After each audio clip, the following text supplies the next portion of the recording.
The text message that ended my marriage arrived at 11:47 p.m. on a Tuesday, right as I was wondering why my wife Andrea hadn't come home from her girls' night out again. Don't wait up, babe.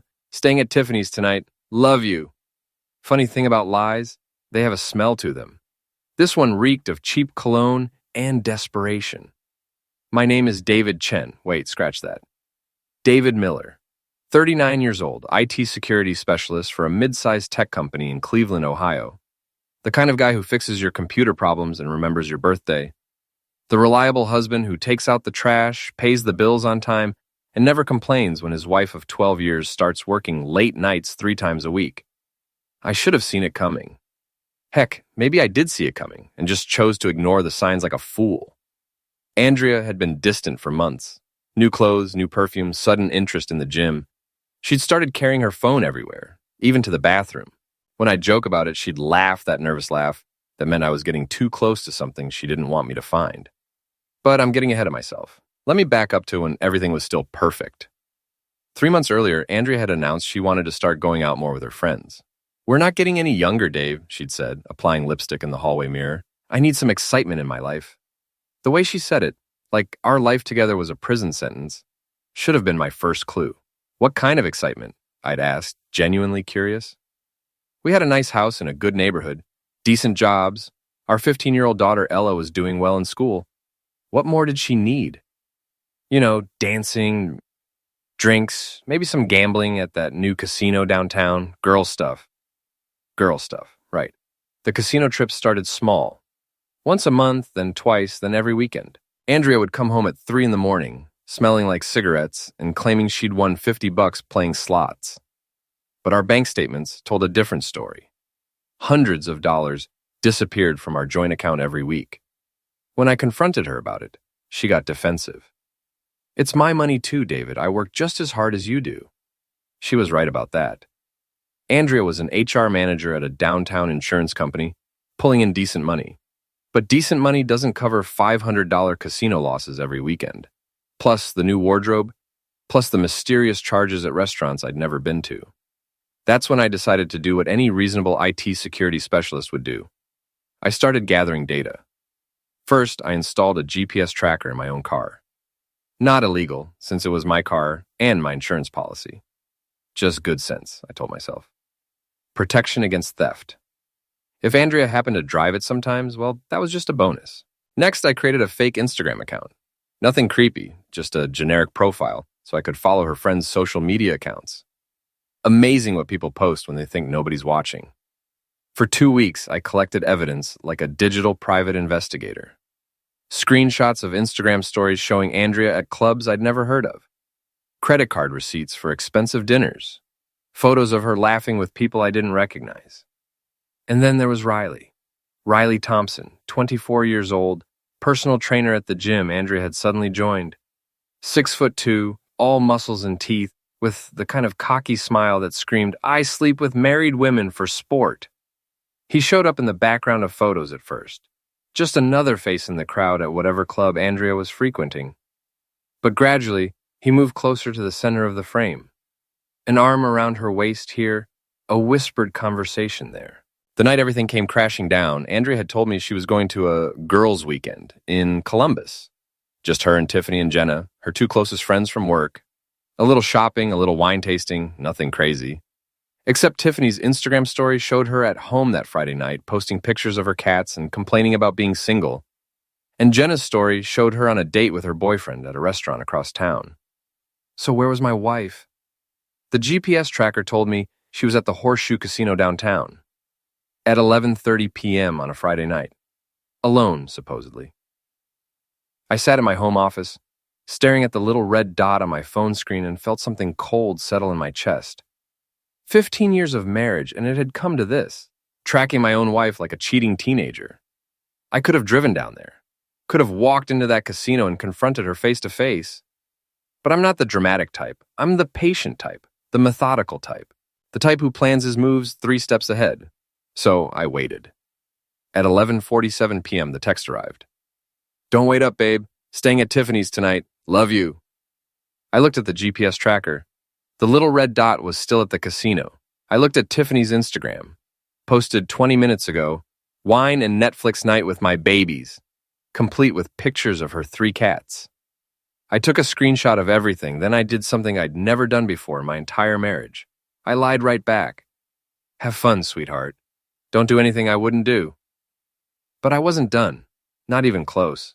See, the thing about being an IT security specialist is that you learn to think like the people you're trying to catch.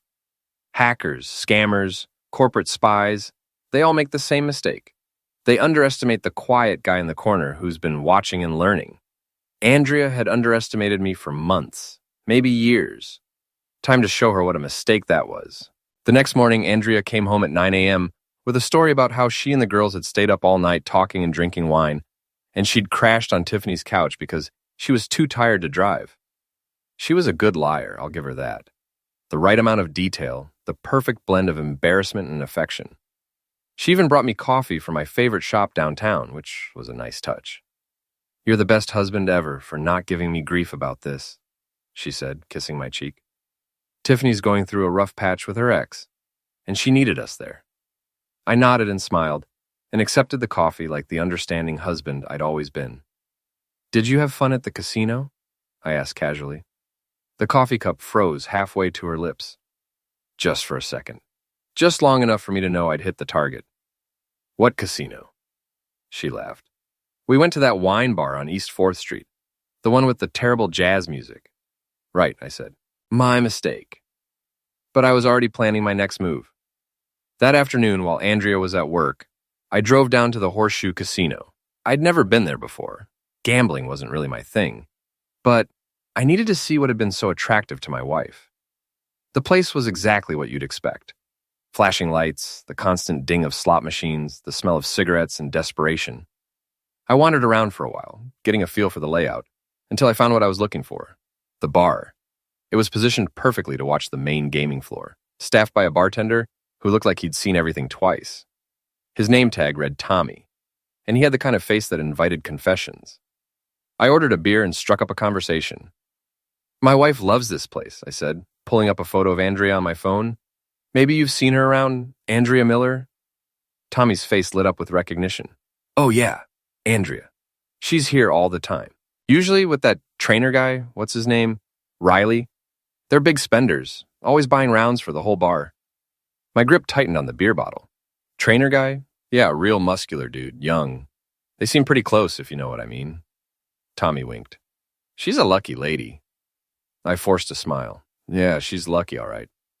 I finished my beer, left a generous tip, and walked out of that casino with everything I needed to know.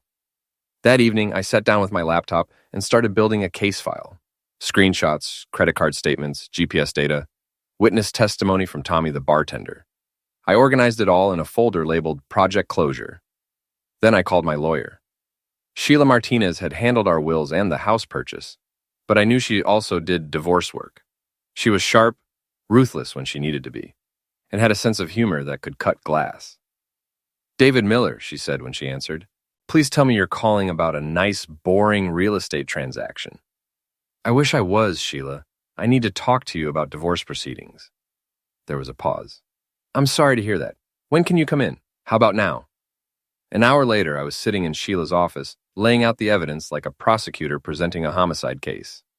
She listened without interrupting, occasionally making notes on a legal pad. When I finished, she leaned back in her chair and whistled. This is thorough work, David, very thorough. Your wife's been busy. What are my options? Well, Ohio is a no-fault divorce state, so the adultery won't matter for the divorce itself. But it will matter for asset division, especially if she's been spending marital funds on her boyfriend. She flipped through the credit card statements, and it looks like she's been spending a lot of marital funds on her boyfriend. What about custody? Ella's 15, so she gets some say in where she lives, right? She does, and based on what you've shown me here, I don't think that'll be a problem. Sheila closed the folder. David, I have to ask, are you sure you want to do this? Marriage counseling, trial separation, there are other options. I thought about Andrea kissing my cheek that morning while lying through her teeth. I thought about Tommy, the bartender's knowing wink. I thought about all the nights I'd sat alone in our house, wondering where my wife really was. I'm sure. All right then, let's burn it all down. I didn't tell Andrea about the lawyer. Not yet. I wanted to gather more intelligence first. and I wanted to do it without tipping my hand. The next weekend, Andrea announced another girls' night. This time, she didn't even bother with a cover story. Just said she'd be out late and not to wait up. Have fun, I said, and meant it. She was about to give me exactly what I needed. After she left, I called my daughter Ella into the living room. At 15, she was smarter than both her parents combined, with a sharp wit that could slice through BS like a laser. Dad, is everything okay? She asked, settling into the armchair across from me. You've been acting weird lately. Define weird. You smile too much when Mom talks about going out, like you know something she doesn't know you know. I'd forgotten how observant teenagers could be.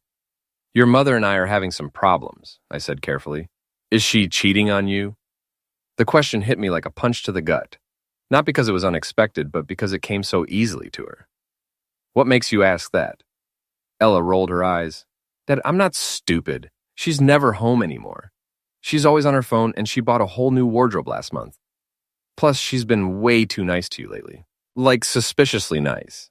And you think that means she's cheating? I think it means she feels guilty about something. And the only thing Mom would feel guilty about is hurting you. Smart kid. Too smart, maybe. If she is cheating, Ella continued, what are you going to do about it? I looked at my daughter, really looked at her. She had Andrea's eyes, but my stubborn chin. She deserved the truth. I'm going to make sure she doesn't get away with it. Ella nodded like this was the most reasonable thing in the world. Good. I never liked how she treats you anyway. That night, while Andrea was out doing God knows what with Riley the trainer, Ella and I ordered pizza and watched action movies. It was the most relaxed I'd felt in months. At 2 a.m., my phone buzzed with a text from an unknown number. Hey, is this Andrea's husband? This is Jenna from work. I think I sent you something by mistake. Please don't look at it. I looked at it. It was a video, 30 seconds of shaky phone footage showing Andrea and Riley in what was clearly a hotel room, doing things that married women shouldn't do with personal trainers. I watched it twice, just to be sure. Then I saved it to my evidence folder. Then I texted Jenna back. Thanks for clearing that up. Don't worry, these things happen. But I wasn't done with Jenna, not by a long shot. The next morning, Andrea came home with the same routine. Coffee, kiss on the cheek, story about staying at Tiffany's place. How's Jenna doing? I asked casually. Jenna, why? She seemed upset when I ran into her at the grocery store yesterday. Something about relationship problems. Andrea's face went pale. You talked to Jenna? Just for a minute. She mentioned you girls had a wild night. I watched Andrea's mind race, trying to figure out what Jenna might have said, what I might know. It wasn't that wild, she said finally. Just some drinks and dancing. Right, dancing. That afternoon, I made 2 phone calls. The first was to Andrea's boss at the insurance company. I'd met him a few times at company parties, a straight-laced guy named Robert, who took the company's moral standards policy very seriously. Hi, Robert. This is David Miller, Andrea's husband. I was wondering if I could schedule a meeting with you this week. There's something I need to discuss regarding Andrea's conduct that might affect the company. The second call was to Riley's gym. Hi, I'd like to speak to the manager about one of your trainers, Riley Thompson. It's regarding some inappropriate conduct with clients. Both meetings were scheduled for the following week. That evening, Andrea was unusually attentive. She cooked my favorite dinner, asked about my work, even suggested we watch a movie together. You know I love you, right? She said as we settled on the couch. Of course, I replied. Why would you ask that? No reason. I just want to make sure you know. She was getting nervous. Good. My phone buzzed with a text from Sheila. Divorce papers are ready. When do you want to serve them?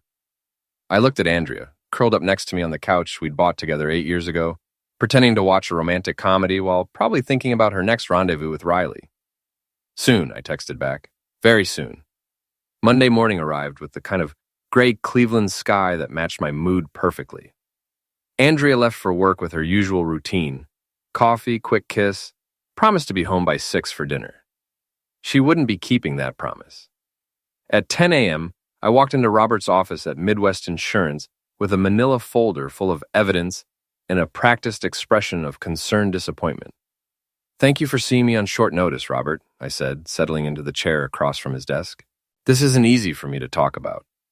Robert was exactly the kind of middle manager who lived in fear of HR complaints and corporate scandals. Balding, nervous, the type who probably had anxiety dreams about employee misconduct lawsuits. Of course, David. What's this about? I opened the folder and slid a printed screenshot across his desk. It showed Andrea and Riley at the casino bar, his arm around her waist, both of them clearly intoxicated. I'm afraid my wife has been using company time and resources to conduct an extramarital affair. Robert's face went through several interesting color changes as I walked him through the evidence. The casino receipts during work hours, the hotel charges on days when Andrea had called in sick, the video that Jenna had accidentally sent me. I don't want to cause problems for Andrea, I lied smoothly. But I thought you should know, given the company's policies about moral conduct and the fact that she's in HR, if this became public knowledge, I let the sentence hang there. Robert's imagination could fill in the blanks about inappropriate workplace behavior lawsuits and corporate reputation damage. I appreciate you bringing this to my attention, David, he said, his voice tight. I'll need to discuss this with the board of directors. I understand. I just hope we can handle this discreetly. By noon, Andrea had been called into a closed-door meeting with Robert and 2 board members. By 2 p.m., she was cleaning out her desk. She called me at 2:15, sobbing. David, something terrible happened. They fired me. They said someone made accusations about my conduct, but they won't tell me who or what kind of accusations. That's awful, honey, I said, injecting just the right amount of sympathy into my voice. I'm sure it's all a misunderstanding. Can you come pick me up? I don't think I should drive right now. Of course. I'll be right there. I hung up and immediately called the gym where Riley worked. Hi, this is David Miller. I had a meeting scheduled with the manager about Riley Thompson. Actually, Mr. Miller, I'm afraid Riley is no longer with our facility. His employment was terminated this morning. Oh, may I ask why? I can't go into details, but we received some information about inappropriate relationships with clients. We take that very seriously here. I smiled. Apparently someone else had also made a call about Riley's conduct. Probably multiple someones, if I had to guess. Amazing how quickly word spreads in the fitness industry when a trainer gets a reputation for sleeping with married clients. When I arrived at Andrea's office building, she was standing on the sidewalk with a cardboard box, looking lost and broken. For a moment, I almost felt sorry for her, almost. What am I going to do? She asked as we drove home. 12 years with that company, David. 12 years and they threw me out like garbage. I'm sure you'll find something else, I said. You're talented and experienced. What I didn't say was that she'd have a hard time finding anything in Cleveland's tight-knit insurance community once word got around about why she'd been fired. That evening, Andrea locked herself in our bedroom and made phone calls. I could hear her crying, pleading, trying to reach someone who might help her understand what had happened. Around 8 p.m., my phone rang. It was Riley. Is this David Miller? Speaking. This is Riley Thompson. I think you know who I am. I do. We need to talk. I don't think we do. Look, man, I don't know what kind of game you're playing, but you just cost me my job and probably my career. Andrea's destroyed. This has gone far enough. I felt something cold and sharp settle in my chest. Has it? Yeah, it has. Whatever problems you and Andrea have, leave me out of it. You should have thought of that before you started sleeping with my wife. There was a long pause. When Riley spoke again, his voice had changed, harder, more threatening. You don't want to mess with me, David. I'm not some computer nerd you can push around. No, I agreed. You're an unemployed personal trainer who likes to sleep with married women.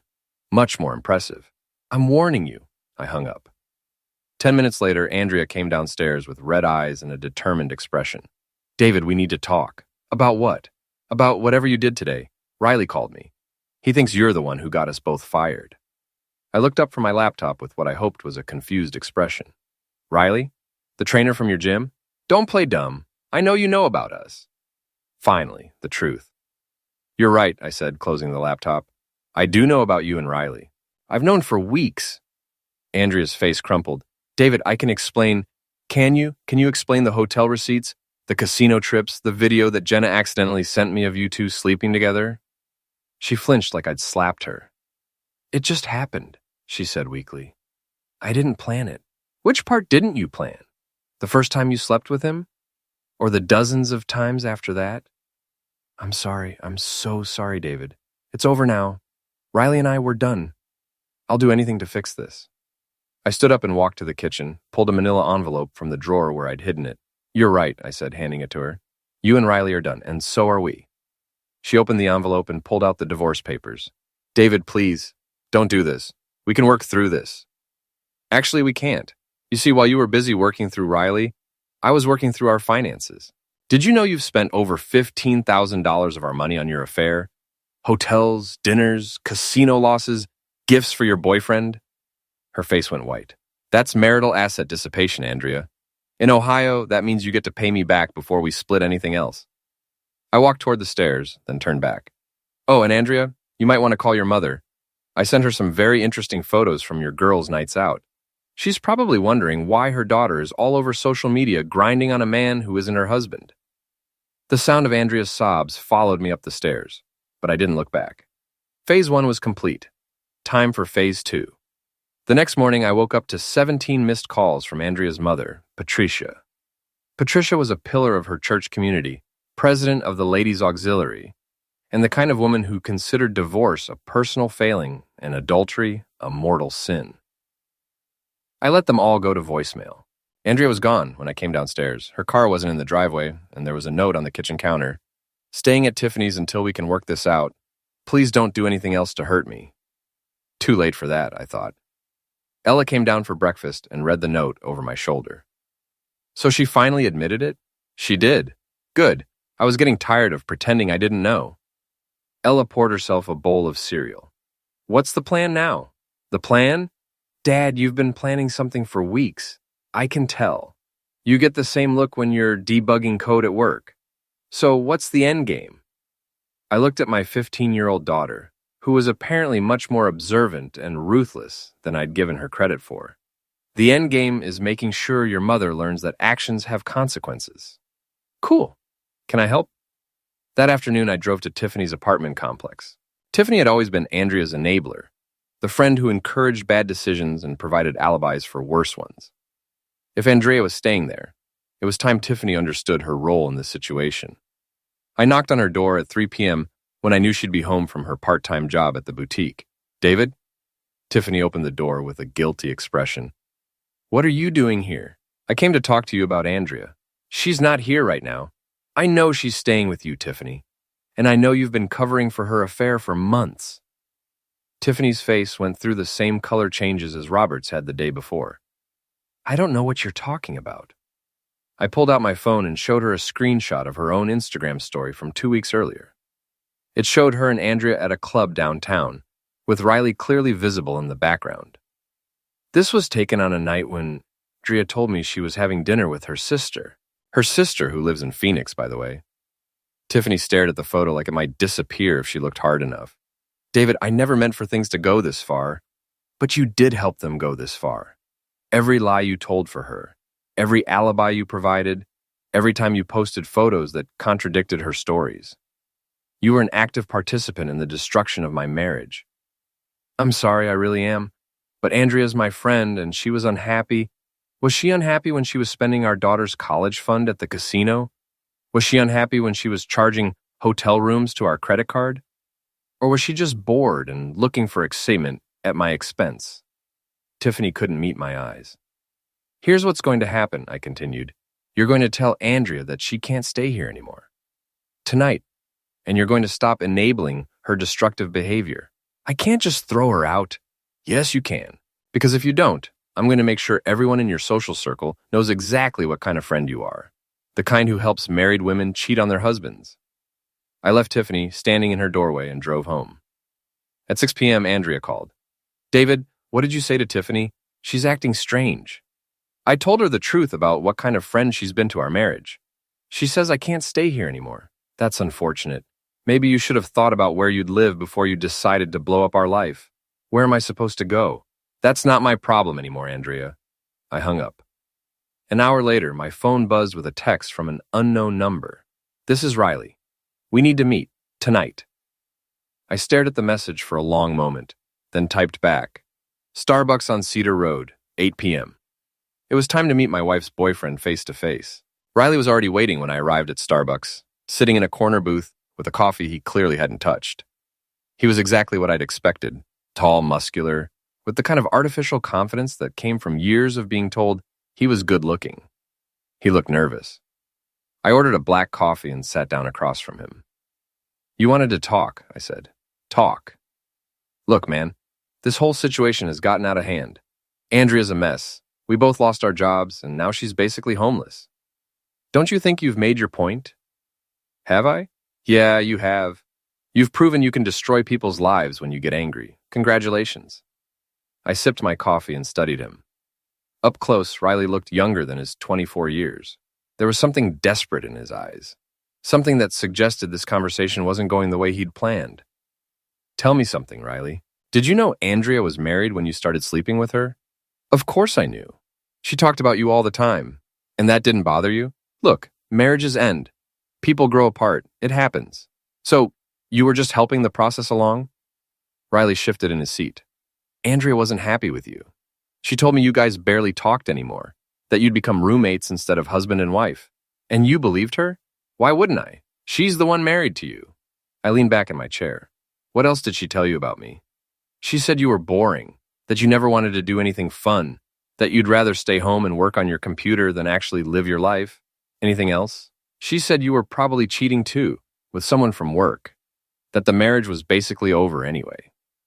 That hit me like a physical blow. Not because it was true, but because it revealed just how thoroughly Andrea had rewritten our marriage in her mind to justify her behavior. Riley, I want you to understand something. I never cheated on my wife. Not once in 15 years of marriage. I worked overtime to pay for the house she wanted, the car she wanted, the lifestyle she wanted. I took care of our daughter when Andrea was too busy with her career. I was the boring, reliable husband who made it possible for her to have everything she claimed to want. Riley looked uncomfortable. And you know what the really funny part is? I continued. I would have worked with her if she'd been honest about being unhappy. Marriage counseling, vacation, whatever she needed. But instead, she decided to lie and cheat and steal. And she convinced you to help her do it. I didn't know about the money. Bees. You knew exactly where those casino chips came from. You knew who paid for those hotel rooms. You just didn't care because you were getting what you wanted. Riley's jaw tightened. What do you want from me, David? An apology? I want you to disappear. What? Leave Cleveland, tonight. Find another city, another gym, another life. Because if you stay here, I'm going to make sure everyone in this town knows exactly what you are. You can't threaten me. I pulled out my phone and showed him a video. It was security footage from the hotel where he and Andrea had been meeting, clearly showing both of their faces as they entered a room together. This is from 3 weeks ago, I said. I also have footage from 4 other hotels, receipts from a dozen restaurants, and witness statements from bartenders at 5 different clubs. Plus, of course, the video that Jenna accidentally sent me. Riley's face went pale. Here's what's going to happen, I continued. I'm going to post all of this online. Your name, your face, your history of sleeping with married clients. I'm going to send it to every gym in Cleveland, every fitness center in Ohio, every personal training certification board in the country. You can't do that. That's maltreatment. No, that's consequences. You helped destroy my marriage, Riley. Now I'm going to destroy your career. I stood up to leave, then turned back. Unless, of course, you're not here for me to destroy it. Riley stared at me with something that might have been respect mixed with fear. You're not what I expected, he said quietly. No, I agreed. I'm not. I left him sitting there with his untouched coffee and drove home. At 10 p.m., Andrea called. David, what did you say to Riley? He won't return my calls. Maybe he finally realized what kind of person you are. That's not fair. Fair? You want to talk about fair?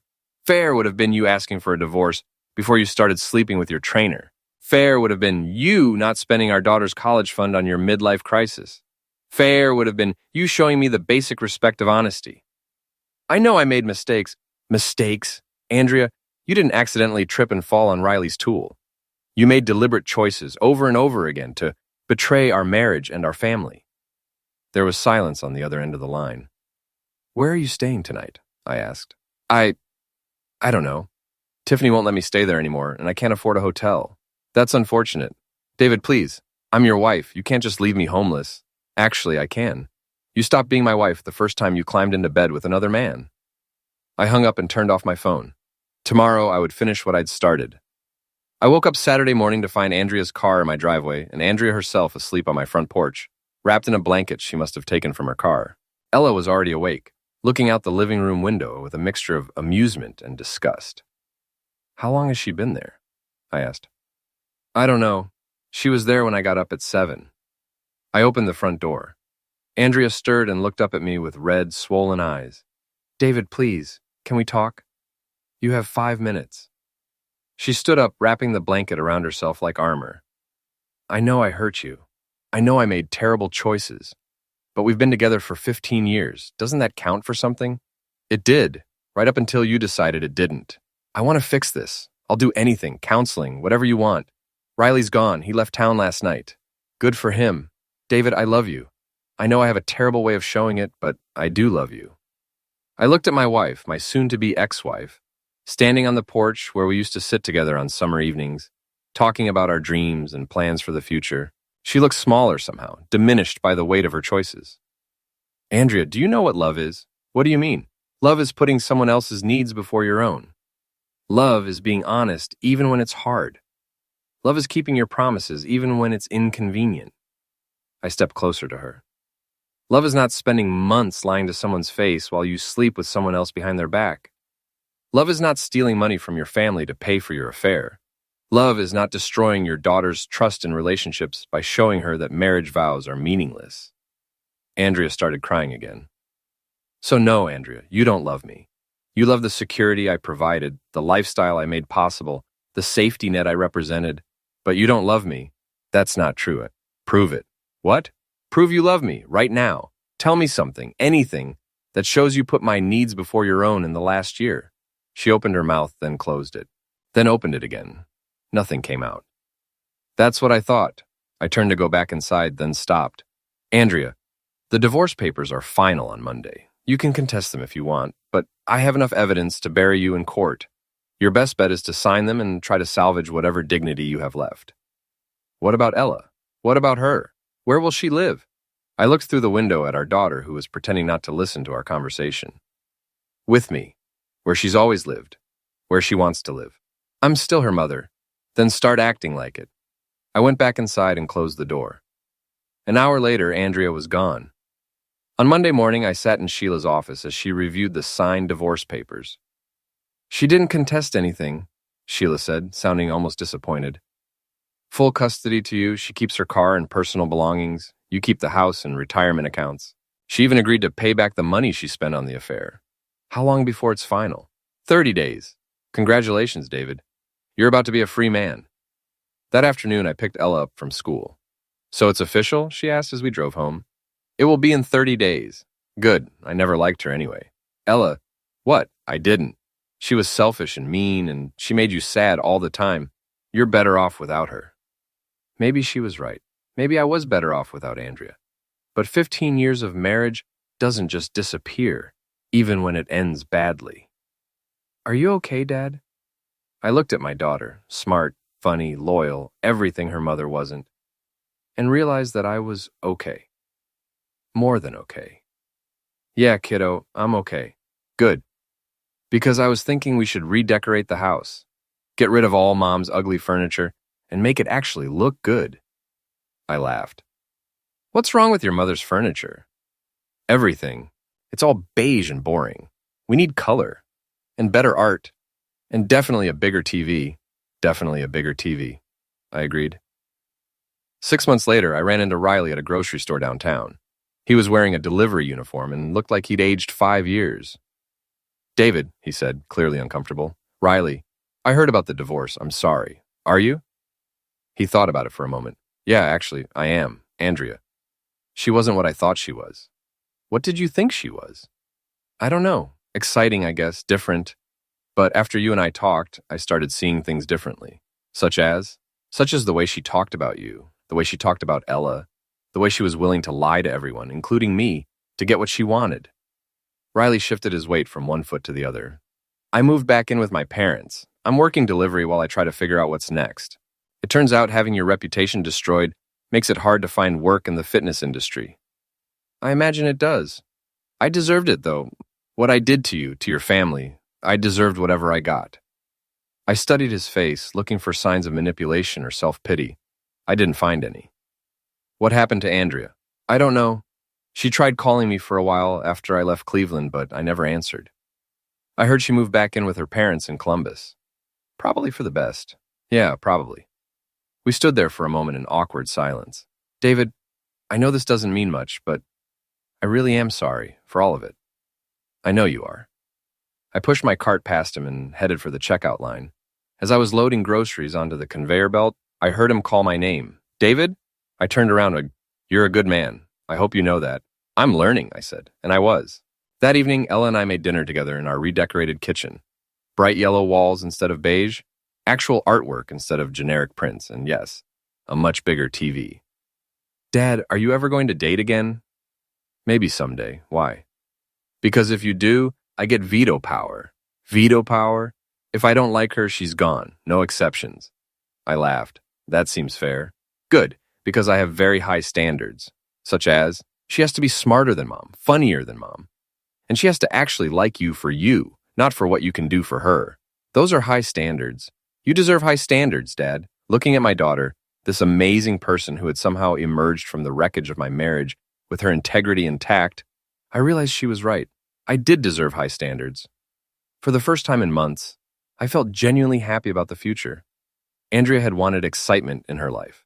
She'd wanted something different, something that made her feel alive. Well, she'd gotten it. And in the process, she'd given me something I hadn't even known I wanted.